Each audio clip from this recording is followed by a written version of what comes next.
তালবিয়া লাব্বাইক আল্লাহুম্মা লাব্বাইক লাব্বাইক লা শারিকা লাকা লাব্বাইক ইন্নাল হামদা ওয়া নি'মাতা লাকা ওয়াল মুলক লা শারিকা লাক। অর্থাৎ আমি হাজির, হে আল্লাহ আমি হাজির, আমি হাজির, কোনো শরিক নেই তোমার, আমি হাজির, নিশ্চয়ই সব প্রশংসা ও নিয়ামত তোমারই, আর সব সাম্রাজ্যেও তোমার, কোনো শরিক নেই। আসসালামু আলাইকুম সুপ্রিয় দিনী ভাই ও বোনেরা, হজের তাৎপর্য ও গুরুত্ব নিয়ে দ্বিতীয় ভিডিওতে আপনাদেরকে স্বাগতম। বিসমিল্লাহির রহমানির রহিম। হজের প্রাথমিক কাজ: ১.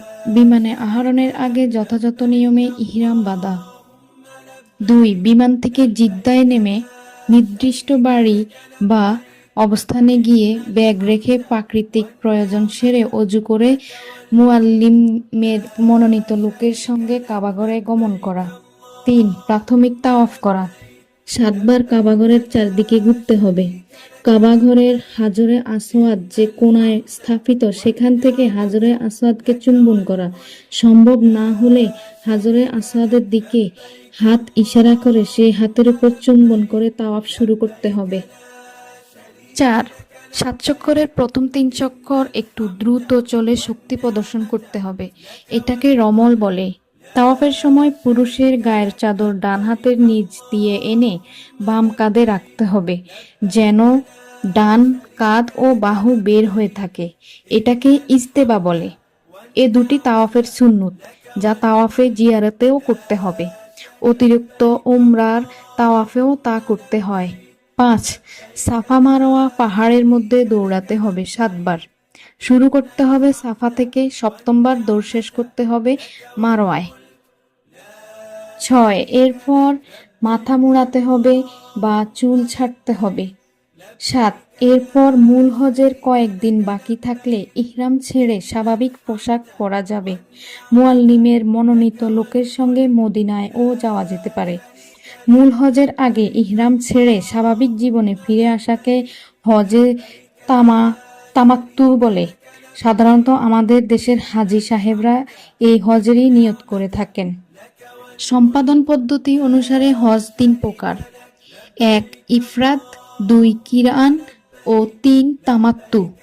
শুধু হজের ইহরামের নিয়ত করে তা সম্পূর্ণ করলে একে ইফরাদ হজ বা একক হজ বলা হয়। ইফরাদ হজ পালনের জন্য ঢাকা থেকে শুধু হজের ইহরামের নিয়ত করে মক্কায় পৌঁছার পর তাওয়াফ ও সাই করে ইহরাম না ছেড়ে ১০ জিলহজ হজ সম্পাদন হওয়ার পর ইহরাম ছাড়তে হবে। একই ইহরামে হজ ও উমরাহ একত্রে সম্পূর্ণ করলে তাকে কিরান হজ বা যৌথ হজ বলে। একত্রে ইহরামের নিয়ত করে মক্কায় পৌঁছানোর পরে প্রথমে উমরা তাওয়াফ ও সাই করে ইহরাম না ছেড়ে সেই ইহরামে হজ সম্পাদন করে ১০ জিলহজ ইহরাম ছাড়তে হবে। একই সফরে প্রথমে উমরাহের ইহরামের নিয়ত করে তা সম্পন্ন পূর্বক হজের জন্য নতুন করে ইহরামের নিয়ত করে তা সম্পাদন করাকে তামাত্তু হজ বা সুবিধাজনক হজ বলা হয়। বাংলাদেশ থেকে অধিকাংশ হাজি তামাত্তু হজ করে থাকেন। তামাত্তু হজের ক্ষেত্রে ঢাকা থেকে শুধু উমরাহের ইহরামের নিয়ত করে মক্কা শরীফে পৌঁছে তাওয়াফ ও সাই করে চুল কেটে বা মাথা মুন্ডন করে ইহরাম সমাপ্ত করতে হবে। এরপর ৭ই জিলহজ হজের জন্য নতুন করে ইহরামের নিয়ত করে ১০ জিলহজ তা সমাপ্ত করতে হবে। কিরআন ও তামাত্তু হজে দমে শুকর বা কোরবানি দেওয়া ওয়াজিব, অন্যথায় 10টি রোজা পালন করতে হবে। এর মধ্যে অন্তত 3টি রাখতে হবে হজকালীন মক্কায়, তবে হজের বা আরাফাতের দিন ও কোরবানির ঈদের দিন ব্যতীত অন্য দিনগুলিতে। হজের মূল কাজ শুরু হয় 8ই জিলহজ, শেষ হয় 12ই জিলহজ। এই 5 দিনের কাজগুলো সচেতনতার সঙ্গে যথাযথভাবে আদায়ের চেষ্টা করতে হবে। বিশেষ করে 4টি ফরজ ও ওয়াজিবের ব্যাপারে সতর্ক থাকতে হবে। ৮ই জিলহজের কাজ। এদিনে নিজ কামরায় অথবা কাবাঘরে বসে হজের ইহরাম বেঁধে মক্কা শরীফ থেকে মুআল্লিমের ব্যবস্থাপনায় অথবা নিজস্ব উদ্যোগে মিনায় পৌঁছাতে হবে। সেখানে ওই দিন জোহর, আসর, মাগরিব, ঈশা এবং পরের দিনের ফজর মোট ৫ ওয়াক্ত নামাজ আদায় করতে হবে। ৯ জিলহজের কাজ হলো সকালে মিনা থেকে রওনা হয়ে আরাফাতের প্রান্তরে পৌঁছাতে হবে। এখানে জোহর ও আসর একত্রে পড়তে হবে। খুতবার পর সূর্যাস্ত পর্যন্ত তালবিয়া, তাহমিদ, দোয়া, দুরুদ, ইস্তিগফার ও আল্লাহর দরবারে কান্নাকাটি করতে হবে। সূর্যাস্তের পর মাগরিব না পড়ে মুজদালিফার উদ্দেশ্যে রওনা হতে হবে। মাগরিবের ওয়াক্ত চলে গেলেও রাত গভীর হলেও মুজদালিফায় পৌঁছার পর মাগরিব ও ঈশার নামাজ একত্রে পড়তে হবে। মাগরিবের ওয়াক্ত চলে যায় এই বিবেচনা কোনো রকমেই যাত্রাবিরতি করে মাগরিব পড়া যাবে না। মুজদালিফায় পৌঁছে মাগরিব ও এশা পড়াটাই হজের আহকাম। এ রাতে ৯ তারিখের দিবাগত রাতে মুজদালিফায় বিশ্রাম নিতে হবে বা ঘুমাতে হবে। ফজর ভোরে সূর্যোদয়ের আগে আবার মিনার উদ্দেশ্যে যাত্রা করতে হবে। মুজদালিফা প্রান্তর থেকে ন্যূনতম ৪৯টি ছোট পাথর সঙ্গে আনতে হবে। ১০ জিলহজের কাজ।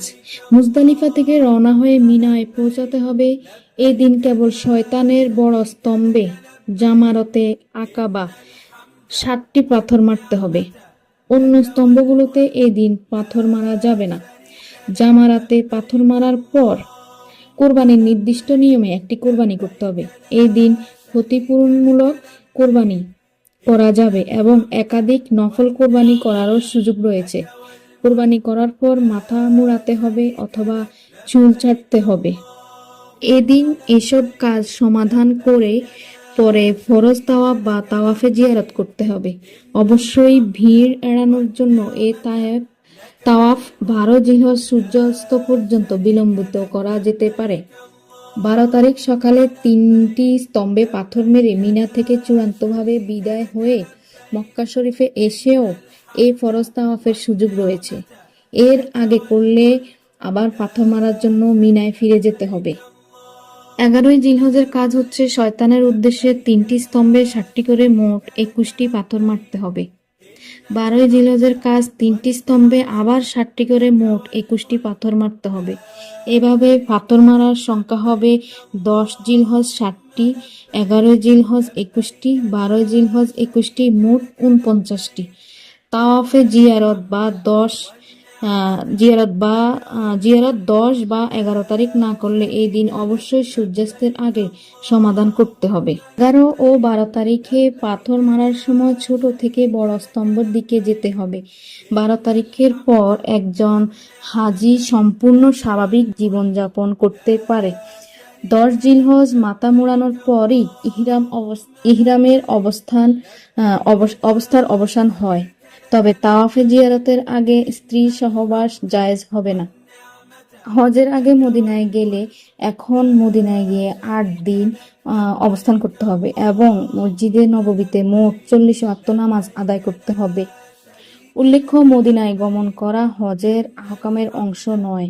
তবে বিনা ওজরে বা কোনো সমস্যা ছাড়া মদিনায় না যাওয়া রাসূল সাল্লাল্লাহু আলাইহি ওয়াসাল্লামের সঙ্গে বেয়াদবির নামান্তর।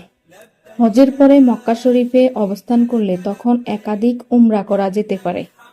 হজ শেষ হওয়ার আগে বেশি উমরা না করাই উত্তম। কোনো কারণে অসুস্থ হয়ে পড়লে মূল হজই ক্ষতিগ্রস্ত হতে পারে। বিমান ছাড়ার দিনক্ষণ নির্দিষ্ট হয়ে গেলে বিদায়ের আগে বিদায়ী তাওয়াফ করা এটা একেবারে শেষ কাজ। এটা ওয়াজিব। আল্লাহ তাআলা সামর্থ্যবান মুসলমানদের হৃদয়ে হজ পালনের বাসনা জাগিয়ে তুলুন এবং আমাদেরকে হজ ব্রত পালনের তৌফিক দান করুন। আমিন।